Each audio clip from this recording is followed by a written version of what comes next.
छोटी से गांव में शांति देवी का परिवार रहता था। शांति देवी के परिवार की हालत बहुत गंभीर थी। शांति देवी की एक बहू थी, सुहानी, जिसके 2 बच्चे थे। दोनों बच्चे बहुत समझदार थे। शांति देवी का पति शहर में नौकरी की तलाश में गया हुआ था। बरसात के दिनों में उनके घर में पानी टपकता रहता था। घर में खाने को अनाज भी मुश्किल से ही मिलता था, लेकिन फिर भी वह सभी मिलजुल कर रहते थे और अच्छी अच्छी बातें करते थे। सुहानी बचपन से ही शिवलिंग पर जल चढ़ाती थी और उनकी भक्ति करती थी।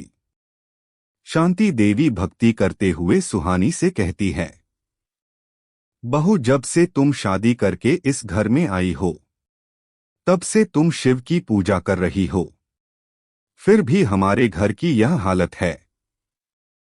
क्या तुम्हारी शिव को हमारे घर पर तरस नहीं आता? सुहानी अपनी सास से कहती है, मां, मैंने आज तक भगवान से कुछ भी नहीं मांगा और ना ही मांगूंगी।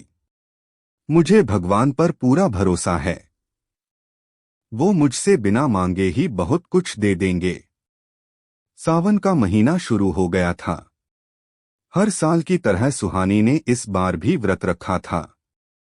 उसकी सास उसे आकर कहती है, सुहानी बहू, पहले से ही घर में कुछ खाने के लिए नहीं है। कहीं व्रत रखने के कारण तुम्हारी तबीयत और ना खराब हो जाए। सुहानी कहती है, मां, आप मेरी चिंता मत कीजिए, मैं हर साल व्रत रखती हूं। शांति देवी उसे कहती है, बहू, इस बार हमारे घर की हालत बहुत गंभीर है।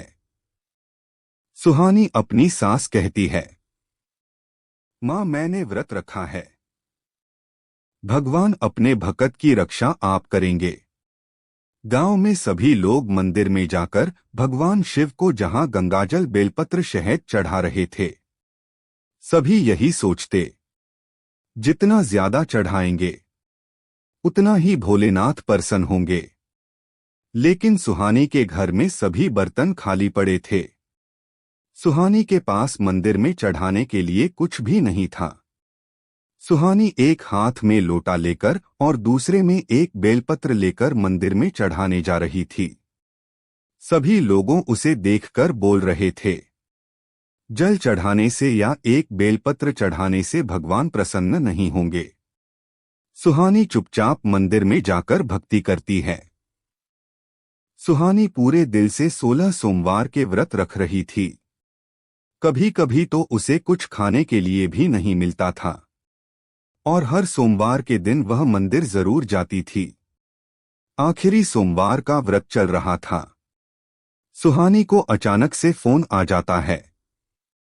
उसे बताया जाता है कि उसके पति का एक्सीडेंट हो गया है। उनकी हालत बहुत खराब है। यह सुनकर सुहानी बैठकर जोर जोर से रोने लगती है। उसकी दुनिया हिल सी गई थी। शांति देवी अंदर से भाग कर आती है और सुहानी से पूछती है, क्या हुआ सुहानी, तुम रो क्यों रही हो? सुहानी अपनी सास को बताती है, मां, अजय का एक्सीडेंट हो गया। उनका फोन आया था। शांति देवी चौंक जाती है। कुछ लोग अजय को घर लेकर आते हैं और उन्हें कहते हैं, हमें यह पास के शहर में घायल पड़े मिले थे। सुहानी सदमे में डूबी हुई थी। सुहानी खड़ी होकर हिम्मत दिखाती है और अपनी सास को कहती है, मां, मैं अजय के लिए ठंडा पानी और साफ कपड़ा लेकर आती हूं। सुहानी अजय की खूब देखभाल करती है। मन ही मन सुहानी शिव का नाम पुकार रही थी ताकि अजय ठीक हो जाए। एक दिन अंधेरी रात में अचानक अजय की तबीयत खराब हो जाती है। उसकी सांसें धीमी होती जाती है। सुहानी बहुत डर जाती है। अब उसे कोई रास्ता नहीं नजर आ रहा था। वह अपनी सास से कहती है, माँ, आप अजय के पास बैठिए, मैं अभी मंदिर जाकर आती हूँ। सुहानी दौड़ती हुई बारिश में मंदिर जा रही थी। मंदिर में बैठकर वह शिव के सामने रो रही थी। सुहानी भगवान शिव से कहती है, हे भोलेनाथ, मैंने आज तक आपसे कुछ भी नहीं मांगा, लेकिन आज मांगती हूँ, मेरे पति की आयु लंबी कर दीजिए। तभी अचानक शिव के रूप में साधु प्रकट होते हैं। सुहानी उन्हें देखकर हैरान थी। साधु सुहानी से कहते हैं, तुमने सच्चे मन से शिव की भक्ति की है। तुमने सभी व्रत अच्छे से निभाए हैं। तुम्हारी भक्ति से शिव बहुत प्रसन्न हुए हैं। बताओ तुम्हें क्या चाहिए। सुहानी अपनी भरी हुई आंखों से बाबा को कहती है, बाबा, मैं बस यह चाहती हूँ कि मेरी पति की उम्र लंबी हो जाए। बाबा सुहानी को कहते हैं कि अब तुम्हारे पति की उम्र पूरी हो चुकी है। उनकी मृत्यु निश्चित है। लेकिन हाँ, तुम्हें एक अवसर दिया जाएगा। तुम्हें एक कार्य करना होगा। अगर तुम उस कार्य में सफल रही तो तुम्हारे पति की आयु 100 वर्ष कर दी जाएगी। अगर असफल रही तो सुहानी कार्य करने के लिए मान जाती है। बाबा ने सुहानी को दीपक के व्रत का उपदेश दिया। याद रखना, दीपक बुझना नहीं चाहिए। यह दीपक कोई साधारण दीपक नहीं होगा। तुम्हें यह कार्य लगातार 7 दिन तक करना होगा। सुहानी ने हिम्मत जुटा ली। अगली रात सुहानी अपनी सास शांति देवी से कह रही थी, माँ, अजय और बच्चों का ध्यान रखना। यह कहकर सुहानी चली जाती है।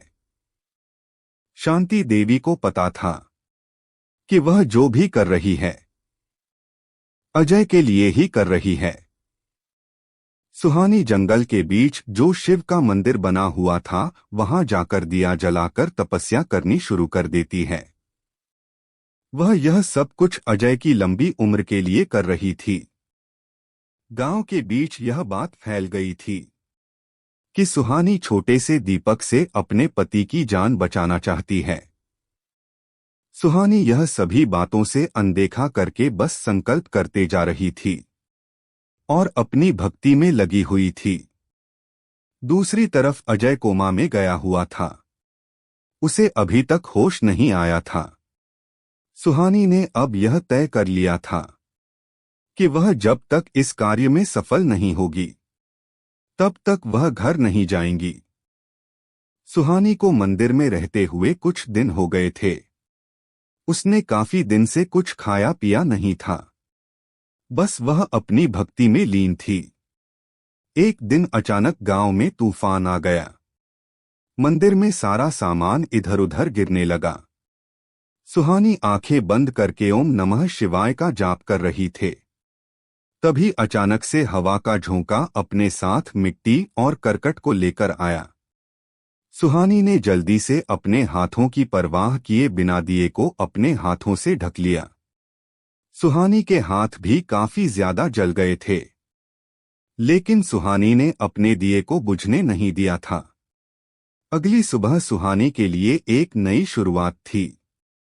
सुहानी मंदिर में बेहोश पड़ी थी, लेकिन उसका दिया सुरक्षित स्थान पर जल रहा था। वही बाबा एकदम प्रकट हो जाते हैं और अपनी शक्ति देकर सुहानी को जगाते हैं। सुहानी को होश जाता है। बाबा उससे कहते हैं कि तुम्हारी सच्ची भक्ति ने शिव को प्रसन्न कर दिया। तुम इस कार्य में सफल रही। तुम्हारे पति की उम्र 100 वर्ष की कर दी गई है। सुहानी हाथ जोड़कर बाबा के सामने खड़ी थी। उसकी आंखों में आंसू थे, लेकिन वह अंदर से बहुत प्रसन्न थी कि उसके पति की उम्र 100 वर्ष की कर दी गई है। बाबा ने सुहानी से कहा, अब तुम कोई साधारण लड़की नहीं हो। तुम्हें स्वयं शिव का आशीर्वाद प्राप्त है। तुम हमेशा इस मंदिर में आकर दिया जलाना। यह कहकर बाबा वहां से गायब हो जाते हैं। सुहानी भागकर अपने घर आती है और अजय को देखती हैं। अजय बिल्कुल ठीक था। अजय सुहानी से कहता है कि आज अगर मैं जिंदा हूं तो सिर्फ तुम्हारी वजह से। तुम्हारे शिव के प्रति लगन ने ही मुझे बचाया है। सुहानी अजय से कहती है कि आपको सही सलामत देखकर मुझे बहुत खुशी हो रही है। तभी अंदर से शांति देवी आ जाती है। शांति देवी अपनी बहू से कह रही थी कि तुमने अपनी जान की परवाह किए बिना मेरे बेटे को बचाया है। बहू, मुझे तुम पर गर्व है। शांति देवी हाथ जोड़कर सुहानी का धन्यवाद करती है। गांव वाले अब बातें कर रहे थे कि कैसे सुहानी ने एक छोटे से दीपक से अपने पति की जान बचाई है। उसने अपने पति को बचाने के लिए बहुत तपस्या की है। अजय अब एक छोटे से ढाबे का मालिक था। शांति देवी और उसकी बहू के घर की हालत अब पहले से काफी बेहतर थी। दीपू और मुन्नी अब अच्छे स्कूल में पढ़ रहे थे।